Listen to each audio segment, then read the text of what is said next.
Hello साथियों, welcome to the Exampur. हमें एग्जामपुर कलम से क्रांति। नमस्कार, नमस्ते, गुड इवनिंग। तो कैसे हैं आप सभी लोग? एक बार सभी लोग बता देंगे कमेंट करके कि अच्छे हैं। और क्योंकि जब तक आप अच्छे नहीं होते हमें अच्छा नहीं लगता। आपके अच्छा रहना बहुत ज़रूरी है, क्योंकि हम किसको पढ़ाएंगे?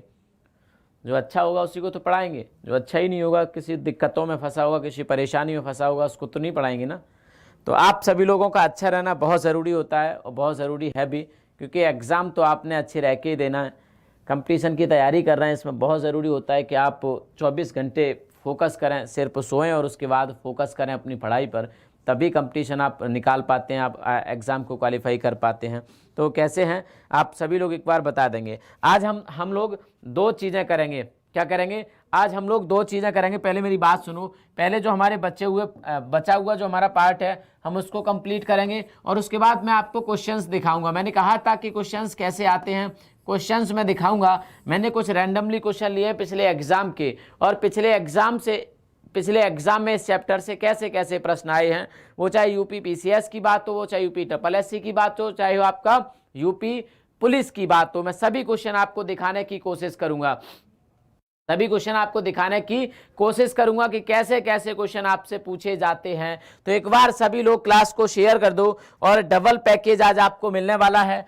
क्वेश्चंस का भी आप लोग देख पाओगे कि मैं जो करा रहा हूं उससे क्वेश्चन आता है कि नहीं आता है। जो मैंने आपको पढ़ाया इस चैप्टर में उससे क्वेश्चन आता है नहीं आता है। अगर आता है तो क्या हम कर पाएंगे या नहीं कर पाएंगे? उतना मैंने पढ़ाया है आपको या नहीं पढ़ाया? आज सारा जज हो जाएगा यहीं पर। आज क्या हो जाएगा? सारी चीज की हम लोग यहाँ पे देख सकते हैं, मतलब एग्जामाइन हो जाएगा, क्रॉस चेकिंग हो जाएगी पूरी की कितना आता है कितना नहीं आता। रैंडमली मैंने क्वेश्चन सेलेक्ट किए।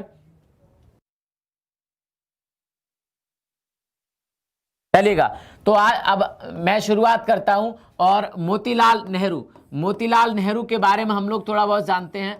मोतीलाल नेहरू, ठीक है। मैंने पहले ही बताया कि हम लोग कोई जीवनी इनकी या बायोग्राफी कोई हम लोग नहीं पढ़ रहे। हम लोग बस वो चीज़ें जानने की कोशिश कर रहे हैं जो एग्जाम के पॉइंट ऑफ व्यू से बहुत ज़रूरी होता है। इसीलिए इसमें ज़्यादा वक्त भी नहीं लगेगा। मैंने आपके ऊपर ज़्यादा भार भी नहीं डाला, क्योंकि मुझे पता है ऑलरेडी आपके पास जिम्मेदारी थोड़ी ज़्यादा है, आपके पास सिलेबस बहुत ज़्यादा है। खुद मेरा ही सिलेबस कई घंटे का सिलेबस है जो आपको पढ़ना पड़ता है। तो मैंने आपको बहुत ज़्यादा ऐसा कोई बाहर आपके ऊपर नहीं रखा कि जो आप नहीं कर सकते। जो करा रहा हूँ वो तो कर सकते हैं कम से कम। पहले ही मैंने बहुत सेलेक्टिव आपके ऊपर वजन रखा है, बाहर डाला है, ताकि आप उसको कर पाओ। तो मोतीलाल नेहरू की बात करें तो सबसे पहले आता है इनका जन्म। इनका जन्म हुआ था 6 मई 1861 को। 6 मई 1861 को। 1800 या 1861, 1854 जैसा कहीं होता है तो मेरे मुंह से कभी कभी 1900 निकल जाता है। जैसे कि कल हुआ था, झांसी का 1854 होना चाहिए, बट हो गया क्या 1954। बोला तो था मैंने 1854, लेकिन लिख गया था यहाँ पे 1954। उसको करेक्ट कर लेना। अब मैं पीछे की क्लास में जाके तो करेक्ट करा नहीं सकता, कैसे हो सकता है? अब बताओ, जो रिकॉर्ड हो गया और जो आपके सामने पहुंच गया तो वो तो अब सही हो नहीं सकता, तो आप ही अपने नोट्स में उसे सही कर लेंगे। इनका जन्म हुआ था कब? 6 मई 1861 को इनका जन्म हुआ था भाई, ठीक है। हाँ, 6 मई 1800। साफ नहीं दिख रहा भाई, साफ दिखाने की कोशिश करो, थोड़ी सी ब्राइटनेस कम कर दो। वैसे दिख रहा है यार, आप ना थोड़ी सी मक्कारी ज़्यादा करने लग गए हो, परेशान करने लग गए हो आप लोग थोड़ा सा, कि साफ नहीं दिख रहा। इतना क्लियर तो दिख रहा है, इतना क्लियर तो दिख रहा है। चलो मैं आता हूं आगे। और हम बात कर रहे थे 6 मई 1861 को इनका जन्म इलाहाबाद में होता है। कहां पर होता है? इलाहाबाद में इनका जन्म होता है। हाँ हाँ जी, अगर इनकी बात करें तो इनके बारे में कहा जाता है कि भारत के उन चंद लोगों में से थे जिनको अच्छी शिक्षा प्राप्त हुई और विदेशों में भी इन्होंने पढ़ाई की। लंदन से इनको वकालत की डिग्री प्राप्त हुई, लॉ की उपाधि मिली इनको लंदन से इन्होंने लॉ की उपाधि प्राप्त की। म्योर सेंट्रल कॉलेज इलाहाबाद से इन्होंने अपनी प्रारंभिक शिक्षा कंप्लीट की। म्योर सेंट्रल कॉलेज इलाहाबाद से इन्होंने अपनी प्रारंभिक शिक्षा ग्रहण की। उसके बाद इन्होंने लंदन से, कहाँ से भाई? इसके बाद इन्होंने लंदन से लॉ की उपाधि ग्रहण की। लंदन से उपाधि ग्रहण की और भारत में वापस आके या भारत के प्रयागराज वर्तमान में कहते हैं, प्रयागराज में इन्होंने वकालत शुरू की और बहुत कम दिन में भारत के प्रसिद्ध वकीलों में गिने जाने लगे। भारत के प्रसिद्ध वकीलों में गिने जाने लगे मोतीलाल नेहरू। कौन? मोतीलाल नेहरू भारत के प्रसिद्ध वकीलों में गिने जाने लगे। और जब इनके पास थोड़ा बहुत पैसा ज़्यादा आया, पैसा इकट्ठा हुआ, तो इन्होंने इलाहाबाद में प्रयागराज में एक घर बनाया, एक मकान बनाया जिसका नाम रखा आनंद भवन। क्या रखा? आनंद भवन। मोतीलाल नेहरू ने ही इस भवन का निर्माण करवाया था। इससे पहले ये इलाहाबाद के स्वराज भवन में रहा करते थे। इससे पहले इलाहाबाद के स्वराज भवन में रहा करते थे। स्वराज भवन को इन्होंने कांग्रेस दल को दान में दे दिया। बातों को सुनो, मेरी बात को ध्यान से, यहाँ से क्वेश्चन पूछे जाते हैं, इसीलिए मैं आपको ये चीज़ें बता रहा हूँ। और ये आप चीज़ें हल्के में ले लेते हैं, ठीक है? ये चीज़ें आप क्या करते हैं? हल्के में ले लेते हैं। तो मेरी बात को सुनो, स्वराज भवन में रहते थे ये इलाहाबाद के। अब स्वराज भवन को, क्योंकि तब तक कांग्रेस से जुड़ चुके थे मोतीलाल नेहरू, प्रसिद्ध वकील हो चुके थे, देश के आंदोलनों में भाग लेने लगे थे, तो इन्होंने क्या किया कि काफ़ी धन इकट्ठा हुआ इनके पास, तो इन्होंने इलाहाबाद में एक घर बनाया, आलीशान घर बनाया, राजा महाराजाओं जैसा आलीशान घर बनाया, राजा महाराजाओं जैसा, जिसका नाम इन्होंने आनंद भवन रखा। क्या रखा भाई? आनंद भवन रखा। और जो पुराना घर था इनका स्वराज भवन, उसको उन्होंने कांग्रेस दल को, कांग्रेस पार्टी को दान कर दिया और स्वराज आनंद भवन में ये रहने लगे। वर्तमान में देखा जाए तो आनंद भवन को भी सरकारी संपत्ति घोषित कर दिया गया। इनके द्वारा आनंद भवन को भी बाद में दान कर दिया गया। आनंद भवन को भी दान कर दिया गया। भारत के असहयोग आंदोलनों में प्रमुख नेता रहे, असहयोग आंदोलन में प्रमुख नेता रहे। 1919 जलियांवाला बाग हत्याकांड जो हुआ था, उसके बाद कांग्रेस का अधिवेशन हुआ अमृतसर में और कांग्रेस के पहली बार अध्यक्ष बने। तो इस बात को याद रखेंगे। 1919 के अमृतसर अधिवेशन में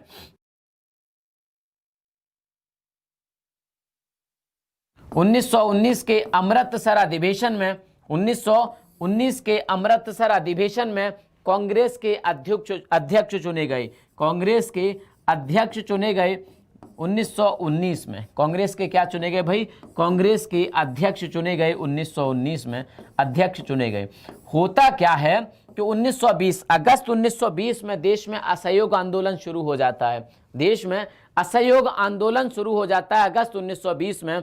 और इस असहयोग आंदोलन की जो लहर थी पूरे उत्तर भारत में फैल चुकी थी। और इसी समय 5 फरवरी 1922 को उत्तर प्रदेश के देवरिया डिस्ट्रिक्ट में एक जगह है चौरी चौरा, यहाँ पर एक घटना हो जाती है।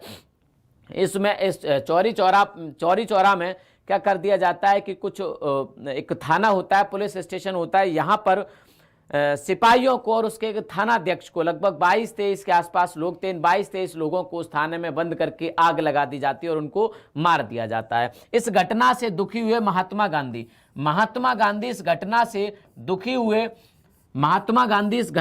दुखी हुए और महात्मा गांधी ने ये असहयोग आंदोलन वापस ले लिया। क्या कर दिया?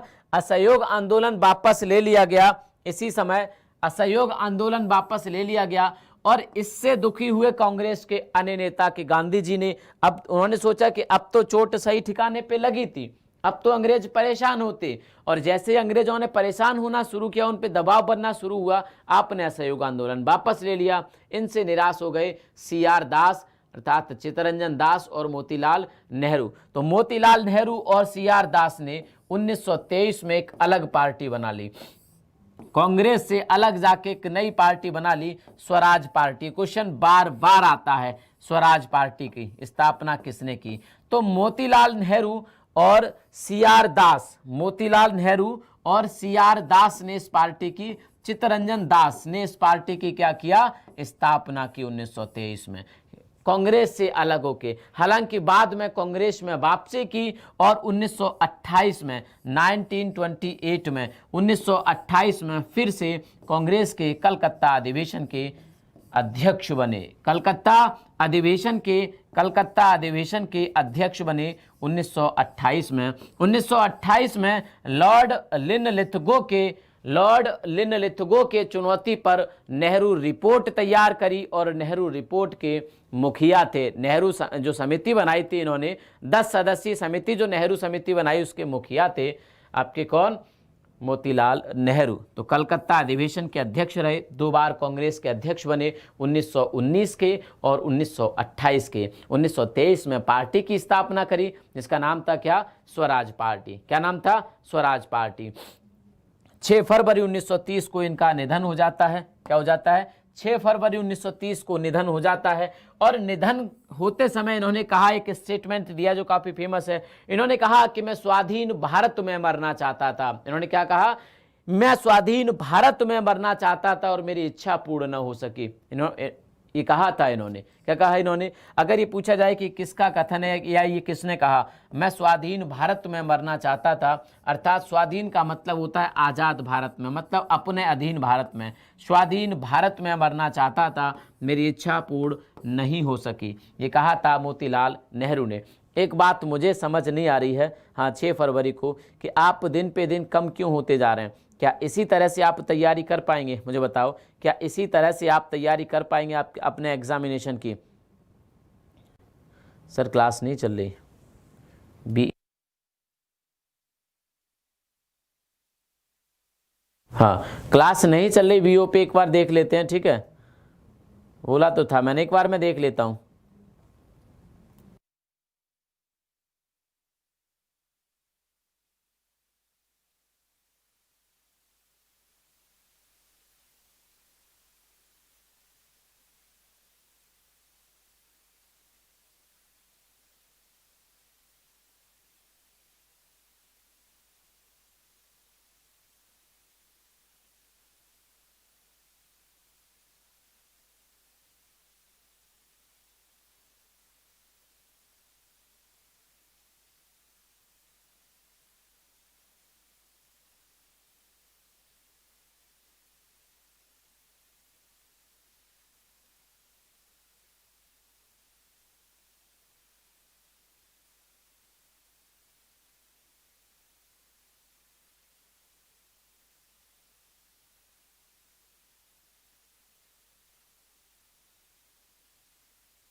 थोड़ा सा इंतजार कर लेंगे आप लोग, क्या करेंगे भाई, थोड़ा सा इंतजार कर लेंगे। आपके दूसरे भाई बहन वीईओ की जो तैयारी कर रहे हैं वो थोड़ा इंतजार कर रहे हैं, बस उनके लिए आप थोड़ा सा इंतजार कर लेंगे, 1 मिनट का, 1 मिनट का इंतजार कर लेंगे, ठीक है। हाँ नेक्स्ट,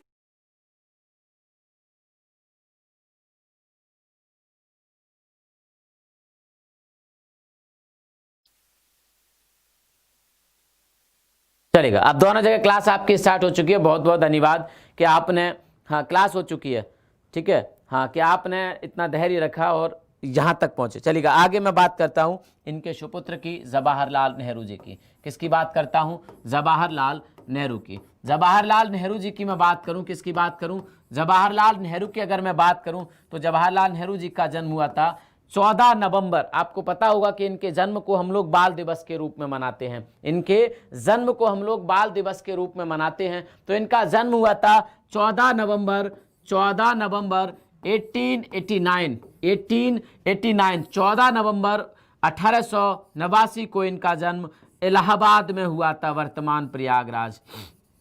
कब हुआ था, 14 नवंबर को भारत में इनका जन्म दिवस बाल दिवस के रूप में मनाया जाता है। ये क्वेश्चन भी 1-2 बार आया है छोटे मोटे एग्जाम में, बाल दिवस के रूप में मनाया जाता है 14 नवंबर, ठीक है। तो 14 नवंबर को इनका जन्म होता है भारत में इनका, सॉरी हाँ थी, इलाहाबाद में इनका जन्म होता है। इलाहाबाद में 14 नवंबर 1889 को इनका जन्म होता है। 1889 को इलाहाबाद में इनका जन्म होता है, प्रयागराज में इनका जन्म होता है। अगर इनकी पढ़ाई की बात करें, चूंकि एक बड़े वकील के बेटे थे, अच्छा परिवार था, प्रतिष्ठित परिवार था, काफ़ी ज़्यादा फेम था परिवार का, काफ़ी ज़्यादा प्रसिद्ध थे, तो इनको बाहर भेजा गया पढ़ने और बीए इन्होंने किया इंग्लैंड से इन्होंने अपना ग्रेजुएशन किया और साथ के साथ कानून की परीक्षा भी यहीं से पास की। कानून की परीक्षा भी इन्होंने कानून की परीक्षा भी इन्होंने यहीं से पास की और भारत लौटे कानून की परीक्षा पास करने के बाद। कानून की परीक्षा पास करने के बाद 1912 में 1912 में भारत लौटे और भारत लौटने पर ये इन्होंने प्रयागराज में ही अर्थात इलाहाबाद में ही वकालत शुरू कर दी। प्रयागराज में ही अपने पिताजी की तरह वकालत शुरू कर दी। क्या कर दिया? वकालत शुरू कर दी। 1916 में इनकी शादी कर दी जाती है। 1916 में इनकी शादी कर दी जाती है कमला नेहरू से। किससे? कमला नेहरू से 1916 में इनकी शादी कर दी जाती है। ठीक है, 1916 में कमला नेहरू से इनकी शादी कर दी जाती है। कहा जाता है कि इसी वर्ष महात्मा गांधी से भी इनकी मुलाकात हुई। कब? 1916 में ही महात्मा गांधी से भी इनकी मुलाकात हुई। हाँ, तो कमला नेहरू से शादी हो जाती है 1916 में। 1916 में इनकी शादी कर दी जाती है। उसी वर्ष इनको कहा जाता है कि ये महात्मा गांधी से मुलाकात हुई। 1923 में कांग्रेस के महासचिव बने। 1923 में कांग्रेस पार्टी के महासचिव बने। 1923 में कांग्रेस पार्टी के महासचिव बने। 1923 में कांग्रेस पार्टी के महासचिव बने। ठीक है, पार्टी के महासचिव बने। हाँ जी, 1923 में कांग्रेस पार्टी के महासचिव बने और 1929 को लाहौर अधिवेशन के कांग्रेस के लाहौर अधिवेशन के अध्यक्ष बने थे। इसी अधिवेशन में पूर्ण स्वराज्य की मांग की गई थी। लाहौर अधिवेशन के अध्यक्ष बने जवाहरलाल नेहरू। लाहौर अधिवेशन के अध्यक्ष बने जवाहरलाल नेहरू। कौन बने भाई? जवाहरलाल नेहरू।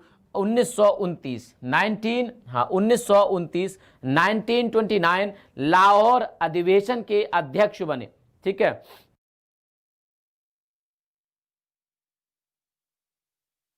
हाँ जी, हाँ लाहौर, हाँ चलेगा। आगे हम लोग देखते हैं। और इसी वर्ष 1928 में साइमन कमीशन भारत आया और साइमन कमीशन का भारत में मुंबई से लेके उत्तर भारत तक काफ़ी विरोध किया गया। पंजाब में विरोध किया गया, जहां पर आपको पता है कि लाला लाजपत राय को लाठियों से घायल किया गया और नवंबर 1928 में उनकी मृत्यु भी हो गई थी। लाला लाजपत राय की मृत्यु भी हो गई थी। तो लाला लाजपत राय को लाठियों से पीटा गया और इन्होंने भी लखनऊ में इसी प्रकार का विरोध जारी रखा। इन्होंने भी लखनऊ में इसी प्रकार का विरोध जारी रखा और लखनऊ में इनको लाठियों से पीटा गया। तो कहा जाता है कि नेहरू जी ने भी लखनऊ में पुलिस की लाठियां खाई 1929 में।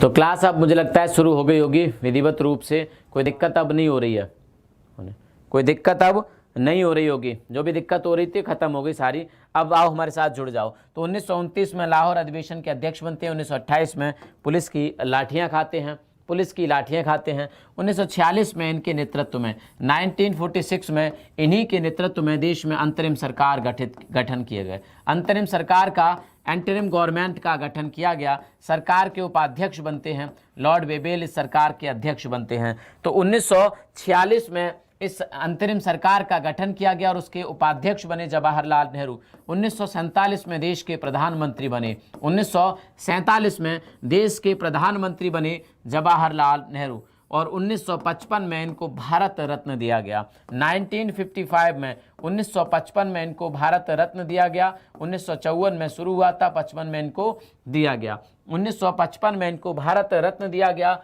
27 मई 1964 को इनकी मृत्यु हो जाती है। 27 मई 1964 को इनकी मृत्यु हो जाती है। तो भारत के प्रथम प्रधानमंत्री बने। भारत के ऐसे प्रधानमंत्री थे जिनकी पद पर रहते हुए मृत्यु हुई। साथ के साथ भारत के सर्वाधिक लंबे समय तक प्रधानमंत्री रहे। 47 से लेके 47 से लेके 64 तक, अर्थात लगभग 17 सालों तक भारत के प्रधानमंत्री रहे। 17 वर्षों तक भारत के प्रधानमंत्री रहे। इतने लंबे समय तक कोई भी व्यक्ति भारत का प्रधानमंत्री नहीं बना। इसके बाद दूसरा नंबर आता है इंदिरा गांधी जी का, वो लगभग 15 सालों तक भारत की प्रधानमंत्री रही और इनकी लोकसभा सीट हुआ करती थी फूलपुर, इलाहाबाद के बगल में फूलपुर से ये चुनाव लड़ते थे। ये थे हमारे जवाहरलाल नेहरू। इसके बाद मैं आगे चलता हूं, एक और प्रसिद्ध शख्सियत हरिवंश राय बच्चन। एक और प्रसिद्ध शख्सियत हरिवंश राय बच्चन, बहुत इंपॉर्टेंट है, बहुत इंपॉर्टेंट, हरिवंश राय बच्चन। बच्चन जो सरनेम था इन्होंने बाद में लगाया, जबकि इनका पैतृक सरनेम था वो था हरिवंश राय श्रीवास्तव। क्या था? हरिवंश राय श्रीवास्तव। हरिवंश राय श्रीवास्तव इनका पैतृक सरनेम था। कायस्थ जाति से आते थे, कायस्थ जाति से आते थे, तो हरिवंश राय श्रीवास्तव इनका पूरा नाम था। श्रीवास्तव इनका पैतृक सरनेम था, बच्चन इन्होंने बाद में लगाया। बात करें अगर इनके जन्म की, तो इनका जन्म होता है 27 नवंबर 1907 को। 27 नवंबर 1907 को 1907 को प्रदेश के प्रतापगढ़ में, कहां पर? प्रदेश के प्रतापगढ़ में इनका जन्म होता है। बारापट्टी नाम का एक गांव है प्रतापगढ़ में, इसी बारापट्टी में इनका जन्म होता है। कब होता है? 1907 में इनका जन्म होता है। हाँ जी, 1907 में इनका जन्म होता है और एक प्रसिद्ध कवि, प्रसिद्ध इतिहासकार, प्रसिद्ध लेखक बनते हैं, प्रसिद्ध लेखक बनते हैं। इनके बारे में कहा जाता है कि हिंदी, उर्दू और साथ के साथ आपकी अवधी भाषाओं के लेखक थे। हिंदी, उर्दू, अवधी भाषाओं के लेखक थे, ये भी पूछा जा सकता है। तो ये हिंदी के भी लेखक थे, अपनी हिंदी की ही कविताओं में उर्दू के शब्दों का इस्तेमाल करते थे। तो हिंदी, उर्दू के साथ साथ अवधी भाषा में भी ये लिखा करते थे, अवधी भाषा में भी ये लिखा करते थे। कौन? आपके हरिवंश राय बच्चन। सबसे इंपॉर्टेंट इनकी रचनाएं हैं। क्या है? सबसे इंपॉर्टेंट इनकी रचनाएं हैं। तो एक एक करके इनकी रचनाएं देखिए। 1932 में लिखा था एक प्रसिद्ध रचना इन्होंने, तेरा हार। 1932 में इनकी एक प्रसिद्ध रचना आई थी, तेरा हार। क्या आई थी? तेरा हार 1932 की एक प्रसिद्ध रचना थी। 1935 में आई थी एक मधुशाला। मधुशाला सबसे ज्यादा प्रसिद्ध हुई। 1935 में आई इनकी मधुशाला और मधुशाला सबसे ज्यादा इंपॉर्टेंट रही। कई बार आपके एग्जाम में मधुशाला पूछी जाती है। अभी के टेट के एग्जाम में जो इनकी रचना पूछी गई थी वो क्रोनोलॉजी पूछा गया था, इसलिए मैं यहाँ पे उनकी सन भी लिख रहा हूँ कि कौन सी सन में कौन सी रचना हुई। तो 1935 में आपकी मधुशाला आई। इसके अगले ही वर्ष 1936 में मधुबाला आई। क्या आई? 1936 में मधुबाला। 1936 में एक और रचना आई इनकी जिसका नाम था मधुबाला। क्या था? जिसका नाम था मधुबाला। इन सब में सबसे ज्यादा प्रसिद्ध, सबसे ज्यादा फेमस इनकी मधुशाला ही हुई। तो 1936 में इनकी मधुबाला आई। हाँ, मधुबाला ही लिखा है। 1936 में इनकी एक प्रसिद्ध रचना मधुबाला आई। 1937 में एक रचना आई जिसका नाम था मधु कलश। क्या था? 1937 में इनकी एक रचना आई जिसका नाम था मधु कलश। क्या नाम था भाई? जिसका नाम था मधु कलश। तो 1937 में एक रचना आई मधु कलश नाम से। तो तेरा हार, मधुशाला, मधुबाला, मधु कलश और एक और रचना आई 1938 में, निशा निमंत्रण। 1938 में एक रचना आई निशा निमंत्रण। ये प्रसिद्ध रचनाएं हैं। ऐसे तो इन्होंने बहुत सारी रचनाएं लिखी थी। तो निशा निमंत्रण इनकी प्रसिद्ध ये भी रचना आई 1938 में। 1938 में निशा निमंत्रण और इसके अगले ही साल आया एकांत संगीत 1939 में। 1939 में एक रचना आई इनकी एकांत संगीत। क्या आया? एकांत संगीत 1939 में इनकी रचना आई। ठीक है, एकांत संगीत 1939 में इनकी एक रचना आई एकांत संगीत। आगे आया इनका 1943 में आकुल अंतर। क्या आया? 1943 में 1943 में आकुल अंतर इनकी एक रचना आई। हाँ, आकुल अंतर इनकी एक रचना आई 1943 में। और आपके एक और 1945 में सतरंगिणी 1945 में एक रचना आई इनकी। 1945 में सतरंगिणी इनकी रचना आई। और इनकी कई सारी इनकी कई सारी ऑटोबायोग्राफी भी आई, एक एक करके हम लोग इनकी ऑटोबायोग्राफी की भी बात करेंगे। ऑटोबायोग्राफी भी कई आई इनकी, साथ के साथ कई मूवी जैसे कि अग्निपथ, जिसको अमिताभ बच्चन ने 1990 में अभिनय किया था, और 2012 में अग्निपथ जो आई थी इसमें ऋतिक रोशन थे। ये दोनों ही स्टोरी इन्हीं की लिखी हुई थी। हाँ, तो दोनों जो अग्निपथ थी, इन दोनों ही स्टोरी को इन्हीं हरिवंश राय बच्चन के द्वारा लिखा गया था। चाहे जो अमिताभ बच्चन वाली पहली अग्निपथ थी, चाहे आपके ऋतिक रोशन वाली दूसरी अग्निपथ थी, तो इसको भी इन्होंने ही लिखा था। और साथ के साथ हम लोग बात करें इनकी बायोग्राफी की, आत्मकथा की, तो कई सारी आत्मकथाएं इन्होंने अपनी लिखी। क्या भूलूं क्या याद करूं, क्या भूलूं, ये आत्मकथा थी उनकी। क्या थी? आत्मकथा। क्या भूलूं क्या याद करूं, आत्मकथा भी इनकी काफी प्रसिद्ध हुई।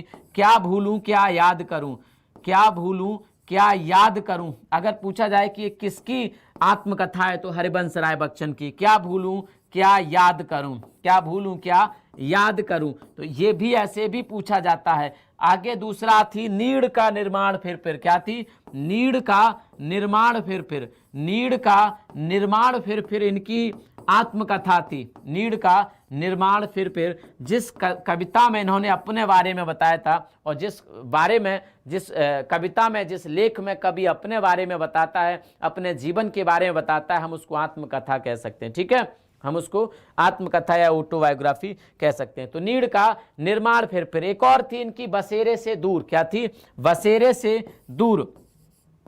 बसेरे से दूर, एक और इनकी आत्मकथा थी, बसेरे से दूर। ठीक है, एक और इंपॉर्टेंट थी इनकी आत्मकथा, जो थी क्या? सोपान से द्वार तक। क्या थी? सोपान से द्वार तक। ठीक है भाई, सोपान से द्वार तक। ये सभी इनकी ही रचनाएं थी। किसकी? हरिवंश राय बच्चन की। सोपान से द्वार तक, ये भी किसकी रचना थी? आपकी हरिवंश राय बच्चन की। बसेरे से दूर, हाँ, नीड़ का निर्वाण फिर। ठीक है,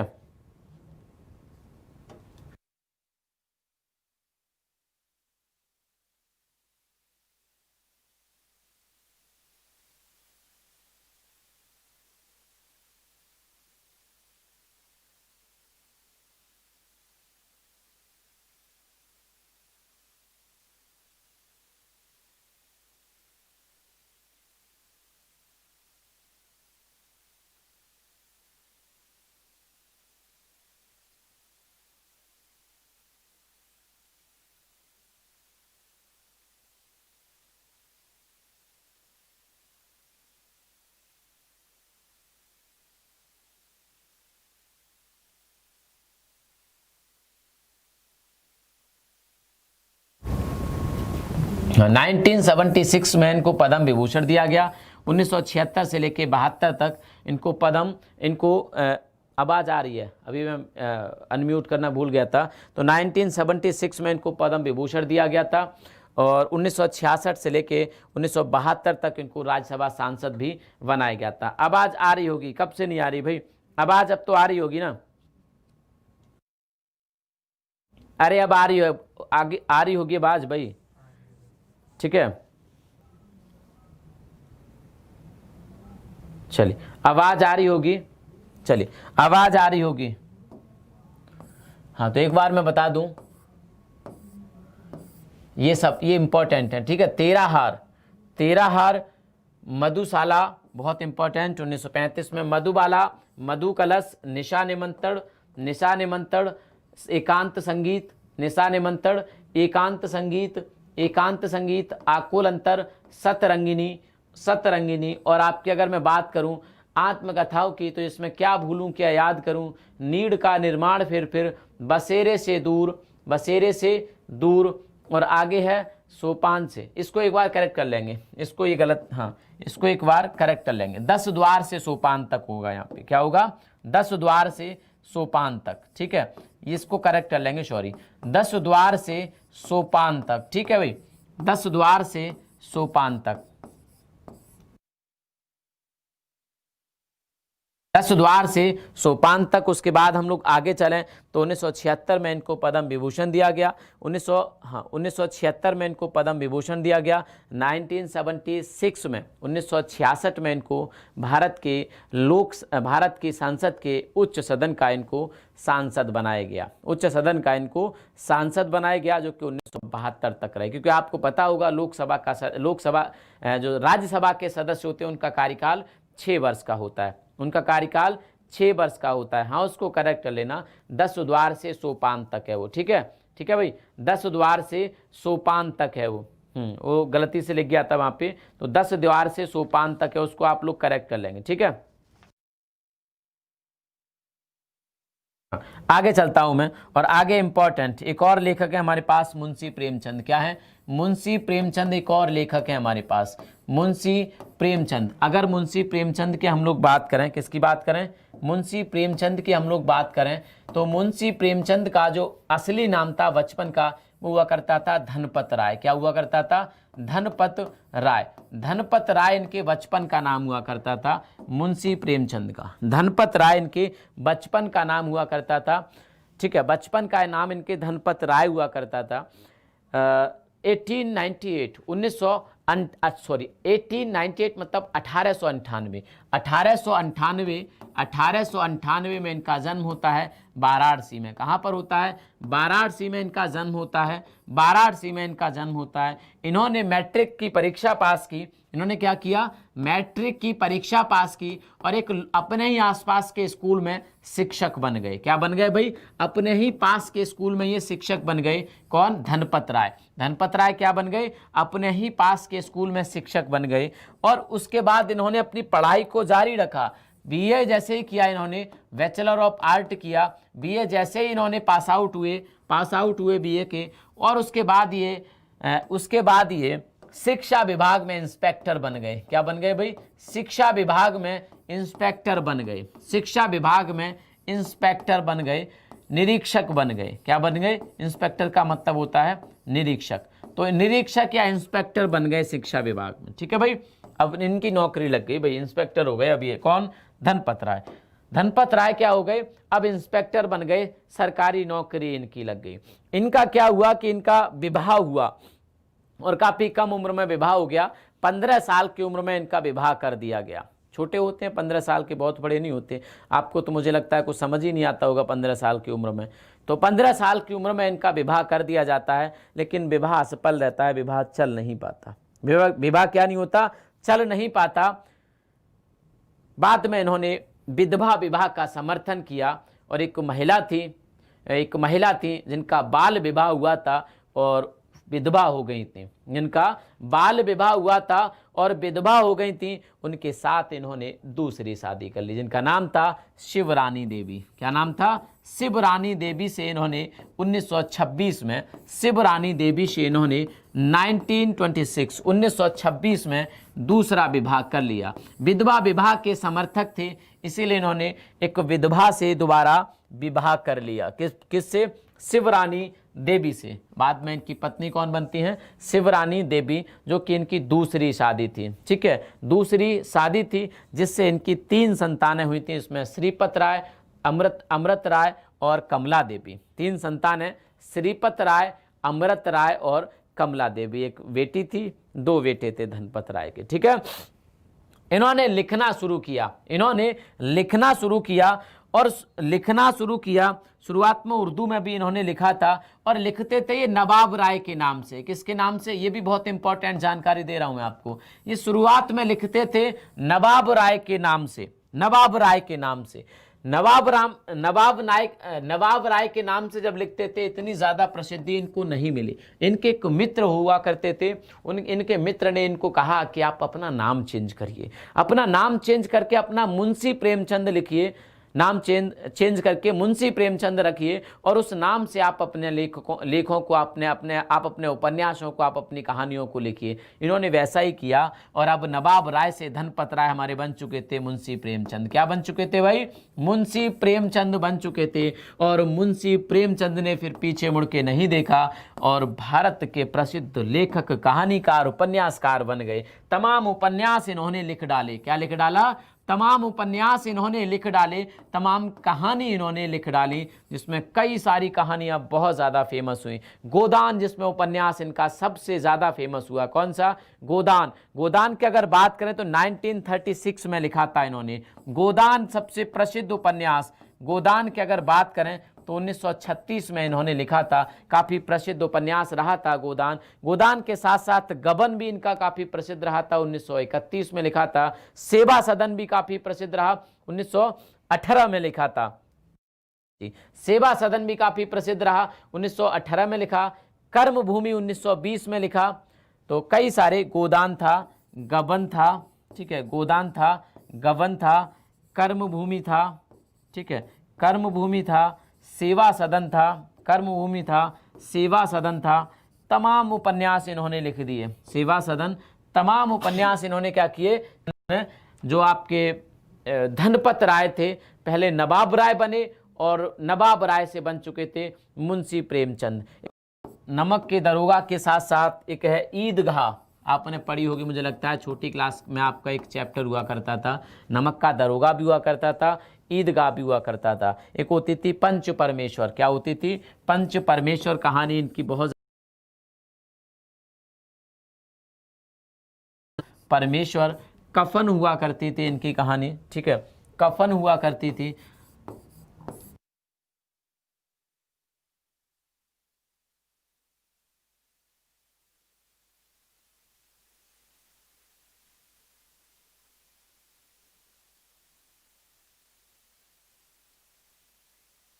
हाँ, बफरिंग हो रही है, बफरिंग हो रही है। कह रहे हैं कि सर आपकी क्लास में बफरिंग क्यों होती है? क्या बताऊं मैं, बताओ। चलो आगे चलते हैं हम लोग, ठीक है, अभी ठीक है ना, आगे चलते हैं। तो बड़े घर की बेटी, एक और इनकी कहानी थी, बड़े घर की बेटी। बड़े घर की बेटी इनकी कहानी थी। बड़े घर की बेटी के साथ साथ एक कहानी थी इनकी परीक्षा। क्या थी? परीक्षा, जिससे आपको डर लगता है। परीक्षा एक इंपॉर्टेंट कहानी थी। एक और थी पूस की रात। पूस जानते हो क्या होता है? पूस जानते हो क्या होता है? पूस होता है सर्दी का एक, कड़ाके की सर्दी का एक महीना। आश्विन, आश्विन जिसे आप अगहन कहते हो, उसके बाद आता है, अश्विन के बाद आता है पौष। पौष ऐसे कहते हैं इसको, हिंदी में लिखा जाता है इसको, सॉरी, इसको महीने का नाम ऐसे लिखा जाता है, पौष। और इसको स्थानीय भाषा में, लोकल भाषा में पूस कहते हैं। तो पूस की रात, बहुत सर्दी होती है पूस की रात में। क्या होती है? बहुत सर्दी होती है पूस की रात में। हाँ, परीक्षा पूस की रात, और हाँ, परीक्षा पूस की रात। और मिस पद्मा, मिस पद्मा भी एक इनकी इम्पोर्टेंट कहानी थी। तो आपने देखा कैसे मुंशी प्रेमचंद के बारे में, उनकी रचनाओं के बारे में, मुंशी प्रेमचंद की तमाम रचनाओं के बारे में आपने देखा, और उनके जीवन के बारे में थोड़ा सा परिचय आपने देखा। एक और इम्पॉर्टेंट कवि हमारे पास मैथिली शरण गुप्त। कौन है? मैथिली शरण गुप्त। अभी मैं क्वेश्चन कराऊंगा, आप लोग जाना मत, क्वेश्चन करके जाना, देख लेना, ठीक है, किस प्रकार के क्वेश्चन आते हैं। मैथिली शरण गुप्त। मैथिली शरण गुप्त की अगर हम बात करें, किसकी बात करें भाई? मैथिली शरण गुप्त की अगर हम लोग बात करें तो देख लेते हैं what is, who is Maithili Sharan. Maithili Sharan Gupt की अगर हम बात करें तो इनका जन्म हुआ था झांसी में। कहाँ पे हुआ था? 3 अगस्त 1886 को। 3 अगस्त 1886 को, 3 अगस्त 1886 को इनका झांसी में जन्म हुआ था। कहाँ पर हुआ था? झांसी में इनका जन्म हुआ था। झांसी का एक गांव है छोटा सा, चिरगांव, यहीं पर इनका जन्म हुआ था। हाँ, झांसी में इनका जन्म हुआ था। इनको कहा जाता है कि खड़ी बोली के कवि थे। किसके थे? खड़ी बोली के कवि थे। खड़ी बोली को शुरू किसने किया था? बहुत ज़्यादा विकसित किसने किया था? अमीर खुसरो ने। तो ये खड़ी बोली के कवि हुआ करते थे। कौन? आपके मैथिली शरण गुप्त। मैथिली शरण गुप्त खड़ी बोली के कवि। इनको राष्ट्र कवि की उपाधि दी गई महात्मा गांधी के द्वारा। राष्ट्र कवि की उपाधि दी गई, किसकी उपाधि? राष्ट्र कवि की उपाधि दी गई इनको महात्मा गांधी जी के द्वारा। क्वेश्चन आ सकता है, राष्ट्र कवि की उपाधि किसके द्वारा दी गई? और 3 अगस्त को इनके जन्म दिवस पर, 3 अगस्त को ही इनके जन्म दिवस पर भारत में कवि दिवस मनाया जाता है। अब भाई राष्ट्र के कवि हैं, उपाधि मिल चुकी है ना राष्ट्र कवि की, तो इन्हीं के जन्म दिवस पे मनाया जाएगा। तो भारत में इन्हीं के जन्म दिवस पर कवि दिवस मनाया जाता है। कब मनाया जाता है? 3 अगस्त को। 3 अगस्त को भारत में इन्हीं के जन्म दिवस पर क्या मनाया जाता है? कवि दिवस मनाया जाता है। लेखन के क्षेत्र में इनको दद्दा के नाम से पुकारा जाता है। तो आपको एक नया नाम आज पता पड़ गया होगा, किसके नाम से पुकारा जाता है? दद्दा के नाम से इनको पुकारा जाता है। किसको? मैथिली शरण गुप्त को। इनकी रचनाओं की बात करें तो पंचवटी, जयद्रथ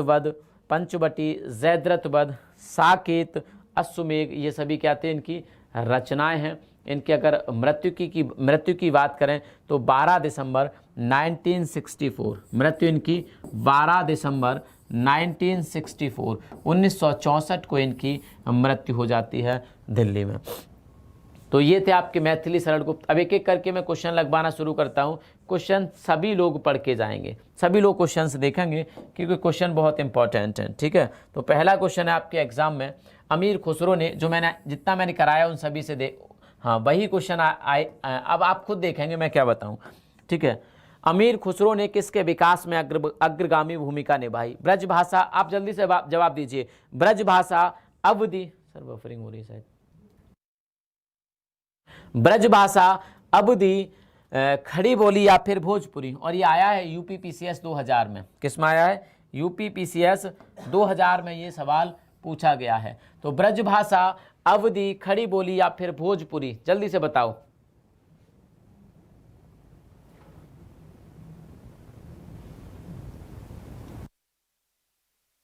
हाँ, ये मैंने क्वेश्चन कराया आपको, क्या हो जाएगा? खड़ी बोली। क्या किया मैंने आपको? ये क्वेश्चन कराया है। अगले क्वेश्चन पे आता हूं मैं। दूसरा क्वेश्चन है, निम्न में से किस संत को वाल्मीकि का अवतार माना जाता है? निम्न में से किस संत को वाल्मीकि का अवतार माना जाता है? ये क्वेश्चन भी मैंने आपको कराया इसी क्लास में, और मंडी परिषद 2019 का पेपर है। जल्दी से बताओ किसको माना जाता है? निम्न में से किसको वाल्मीकि का अवतार माना जाता है? जल्दी से बताइएगा भाई।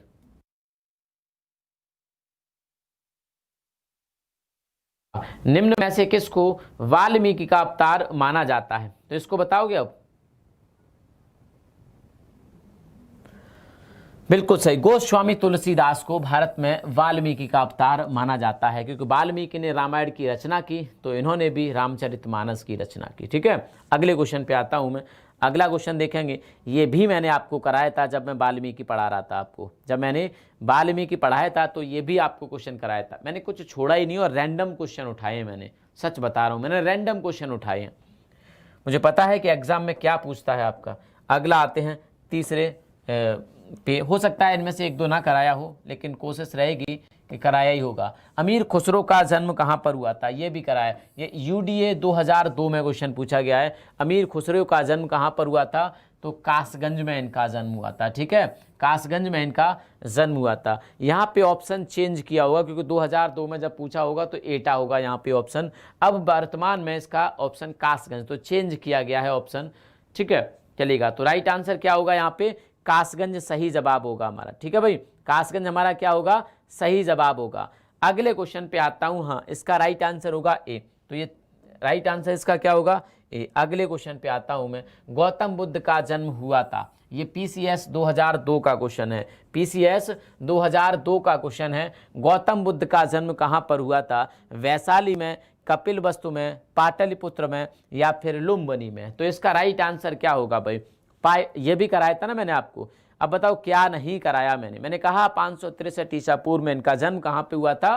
कहां पे हुआ था? लुम्बिनी में। ठीक है, तो राइट आंसर क्या होगा आपका? डी। कहां पे हुआ था? लुम्बिनी में। ये भी कराया था, कुछ छोड़ा क्या मैंने? आपका अगला आता है 5वां सवाल। निम्नलिखित में से कौन सा एक सही सुमेलित नहीं है? निम्नलिखित में से कौन एक आपका सही सुमेलित नहीं है? तो आपको बताना है। अमीर खुसरो पटियाली, मिर्जा गालिब आगरा, जोश मलिहाबादी, बिल्कुल सही। जिगर गोरखपुर, ये हो जाएगा आपका क्या? ये हो जाएगा आपका सही सुमेलित नहीं है। और जिगर के लिए सुमेलित क्या होगा ये मुझे भी पता नहीं, बट कंफर्म करके मैं आपको अभी थोड़ी देर में बता दूंगा। मुझे याद नहीं है कि जिगर के लिए सही क्या होगा। ठीक है, आगे मुरादाबादी, जिगर मुरादाबादी होता है ना शायद? हाँ जी, मुरादाबादी होता है। ठीक है, आगे चलते हैं हम लोग। और किस कारागार में पंडित राम प्रसाद बिस्मिल को फांसी दी गई? 19 दिसंबर 1927 को इन्हें फांसी दी गई। कहाँ पर दी गई? किस कारागार में पंडित राम प्रसाद बिस्मिल को फांसी दी गई? गोंडा में, अयोध्या में, गोरखपुर में या फिर वाराणसी में? गोरखपुर में या फिर वाराणसी में? जल्दी से बता, अरे बता भी तो। जिगर मुरादाबादी, भाई याद है मेरे को, मैं भूल गया था, अचानक से याद भी आ गया था। ठीक है भाई, हाँ, तो कहाँ पे दी गई थी? गोरखपुर में, बिल्कुल सही। ये मैंने कराया है आपको, कुछ छोड़ा क्या इसमें? इसके बाद आगे आते हैं हम लोग। राष्ट्रीय कवि मैथिली शरण गुप्त का जन्म हुआ था, ये UPP 2018 sorry, Uttar Pradesh police 2018 का सवाल है। राष्ट्रीय कवि, मैंने बताया कि राष्ट्रीय कवि की उपाधि किसने दी? महात्मा गांधी ने। राष्ट्रीय कवि की उपाधि महात्मा गांधी ने दी थी। ये भी पूछ सकता है किसने दी थी या किसकी उपाधि थी। राष्ट्रीय कवि किसकी उपाधि थी ये भी पूछ सकता है, या राष्ट्रीय कवि मैथिली शरण गुप्त को किसने दी थी उपाधि, ये भी पूछ सकता है अगले किसी क्वेश्चन में। यार कवि दिवस किसके जन्म दिवस, किसकी जयंती पर मनाते हैं? तो राइट आंसर क्या हो जाएगा? झांसी में। राइट आंसर क्या होगा भाई? झांसी में। अगला क्वेश्चन है आपकी स्क्रीन पर, ये हरिवंश राय बच्चन अपने किस काव्य संग्रह के लिए प्रसिद्ध हैं? किस काव्य संग्रह के लिए प्रसिद्ध है? तो मैंने कहा ये भी 2018 यूपी पुलिस में पूछा गया। तो मैंने कहा मधुशाला बहुत ज्यादा प्रसिद्ध हुई इनकी। क्या हुआ? मधुशाला बहुत ज्यादा प्रसिद्ध हुई इनकी।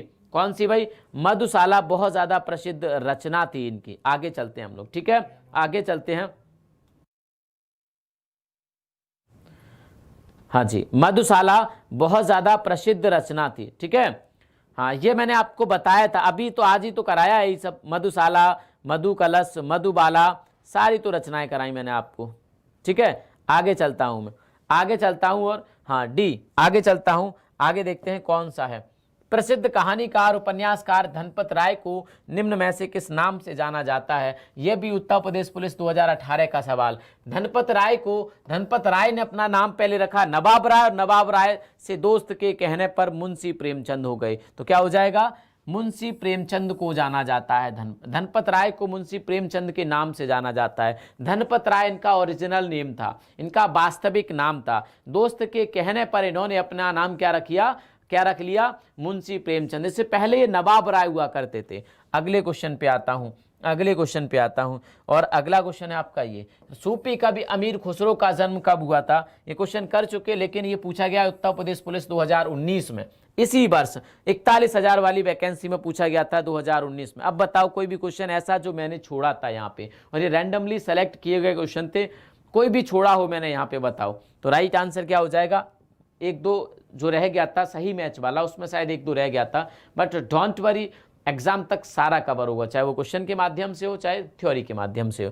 तो क्या हो जाएगा? इसका सी राइट आंसर हो जाएगा। अब आपको खुद लग सकता है कि किस हिसाब से मैंने आपको पढ़ाया है, वो सारी चीजें 3 दिन की क्लास में सारे जो व्यक्तित्व हो सकते हैं, चाहे वो कवि हो, चाहे लेखक हो, चाहे वो नेता रहे हो, चाहे क्रांतिकारी रहे हो, उनको सबको मैंने कवर कर दिया छोटे छोटे टॉपिक्स में इनको बांट के, और छोटा छोटा, बहुत ज्यादा नहीं बताया आपको, ऐसा कुछ नहीं बताया जो आप याद नहीं कर सकते।